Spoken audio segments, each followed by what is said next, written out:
If you were sitting with a world leader and they said, look, Trump does this, Trump does that, please explain to me in 3 minutes or less Donald Trump's foreign policy. How would you do that, Steve?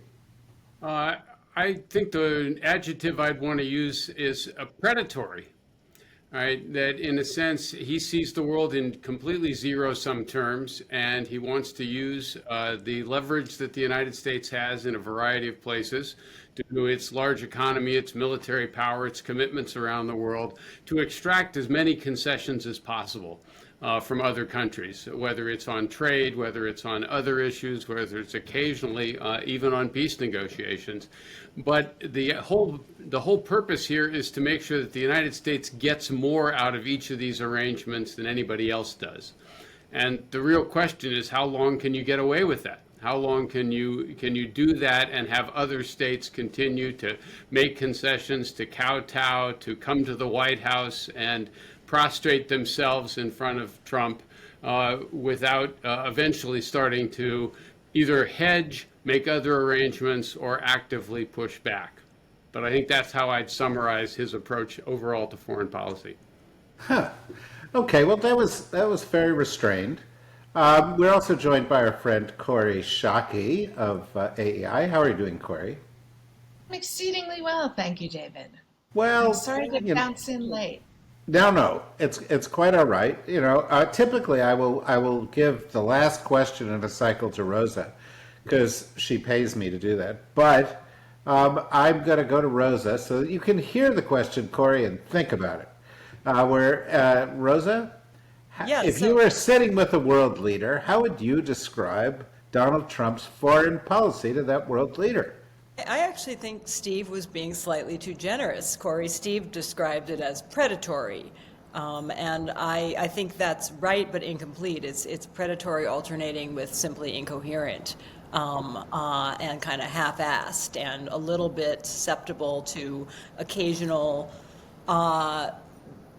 things that are predatory in a sense in that they're self-serving, but that are done for because somebody has flattered him, that turn out to be good. This is the broken clock, still right twice a day. Every now and then he actually does something that is good, usually for bad reasons. Usually not because he's being wise or being virtuous, but simply because it is, in a predatory sense, it is suddenly convenient for him or someone has flattered him.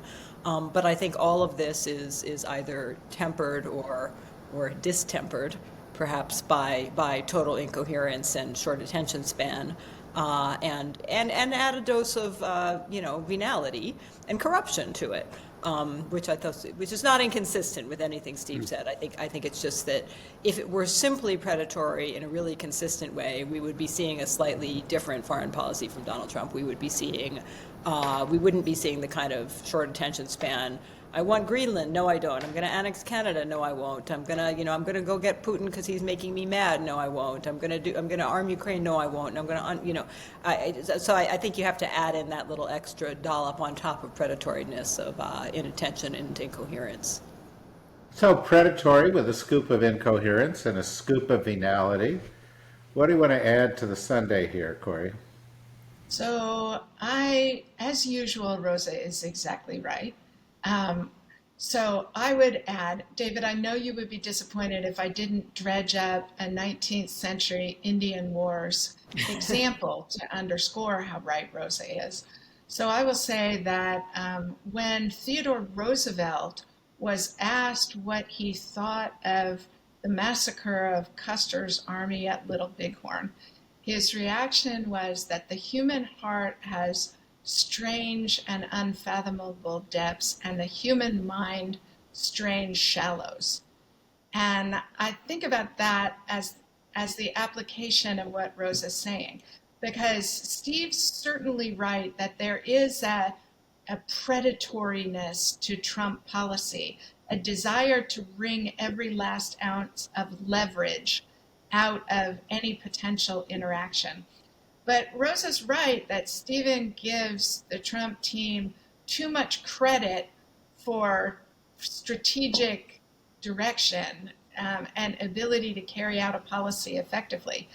And I would underscore even more than Rosa did the way corruption is central to Trump policy. I mean, I can find no explanation other than maybe Russian money is keeping the Trump empire afloat, or at one point did, as an explanation for the president's odd support for Vladimir Putin. And so I think I would put, to the extent that I have a different view, I would put corruption as more central to Trump's motivations. So basically, Steve, you're the pro-Trump person here, I think. Well, actually, I think we're all saying the same thing. I'll just amplify what you both said. I mean, certainly it's incoherent, and that's that's an inevitable consequence of trying to treat every bilateral relationship in a predatory way. So on the one hand, you want to screw over China, but on the other hand, you're trying to screw over South Korea and Japan and our allies in Asia at the same time. Those two things don't make sense.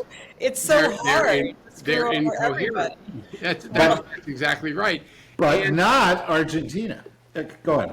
Well, and Kori's absolutely right too, that corruption is part of this. The predatory nature is not just, extracting benefits for the United States as a whole. It's clear that extracting benefits for the Trump organization and for Trump personally is a key motivation here as well, which of course reinforces incoherence as well. So I am fully on board with the condemnation we are collectively delivering. It's beautiful to watch all of you work in unison like that. Let me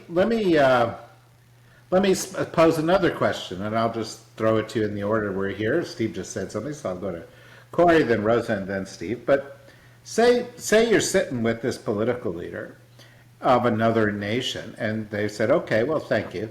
Now, what am I supposed to do with that?" Like, some political leaders think the answer is stroke Trump's ego. And some political leaders think the answer is play to the corruption. We had the Indonesian president the other day at the peace thing talking to Trump going, "So could you give me Don Jr.'s number?" I mean, it was a little strange. And then there's yet another group of political leaders, smaller group, but a group nonetheless, who think that the way to respond to Trump is to get tough with him. And the leader of this group is Xi Jinping. And Xi Jinping's response is, "Oh yeah, you want to play, buddy? Okay, I'll play," and comes at him pretty hard. Kori, which approach would you advise people to use? So you left out the third category of countries who are America's closest friends and allies, the countries that cannot, for their own domestic reasons, indulge the corruption, right? The government of Denmark can't offer seedy backroom deals on crypto to Eric Jr. because the Danish people and the Danish parliament won't stand for it. So the Trump approach is actually most damaging to our allies and creates a set of commitments and vulnerabilities to countries like Qatar who will indulge the corruption.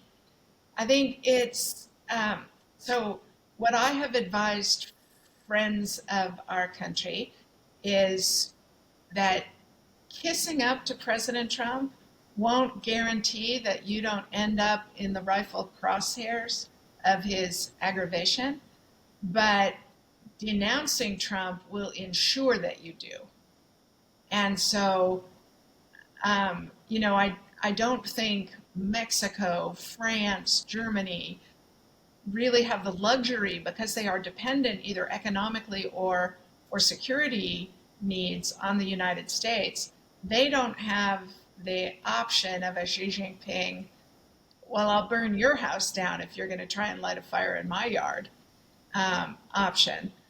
Whether Xi Jinping's strategy is successful is yet to be seen. It was in the first round. It brushed the Trump administration back on their first tariff threat.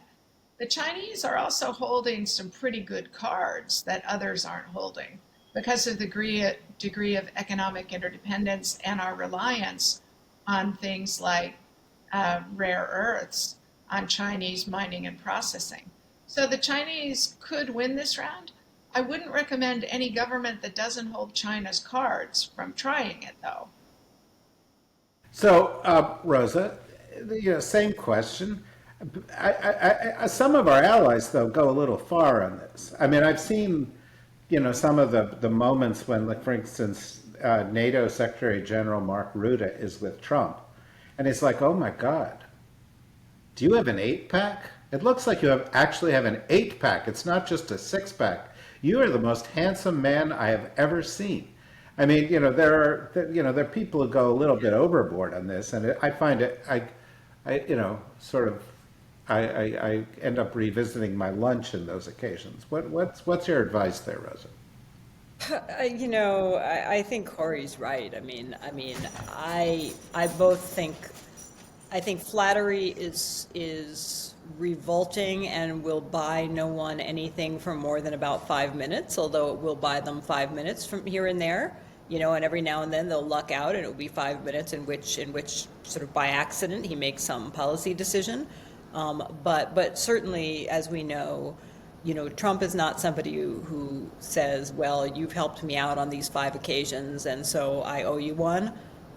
Trump, he will be as loyal to you as he was 30 seconds ago, which might depend a little bit on whether you just said something obsequious or gave him a really nice airplane or something like that. But that doesn't guarantee that, when he walks out of that room, he will remember that he likes you anymore. He will, so in a really short-term way, occasionally flattery gets people somewhere, but it won't get them anywhere longer term. So there's not too much point to it. On the other hand, if he feels like he's being mocked, sometimes he lashes out.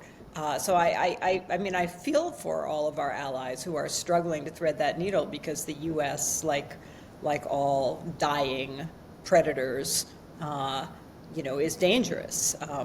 We still have the capacity. We have lost interest in being a global leader in any consistent way, but we still have the capacity to flail around and do real harm to both our allies and to the global publics in general. So I think everybody globally is in precisely the same situation that political leaders in the U.S. are in, which is that we're all essentially being, held hostage by this maniac. Not to put too fine a point on it. Yeah, held hostage, and also I've noticed the more powerful a person is, the more we end up living inside their psychosis. So if he thinks the sky is green, we all end up going, oh, the sky is green. And it, it doesn't make we waste all of our time trying to explain that the sky isn't green, or trying to explain that although, yes, we would all like it if the sky was green, we're going to work towards that end. And yet, right, no, exactly. Everybody gets sort of sucked into this arguing on his terms. And that's part of what is so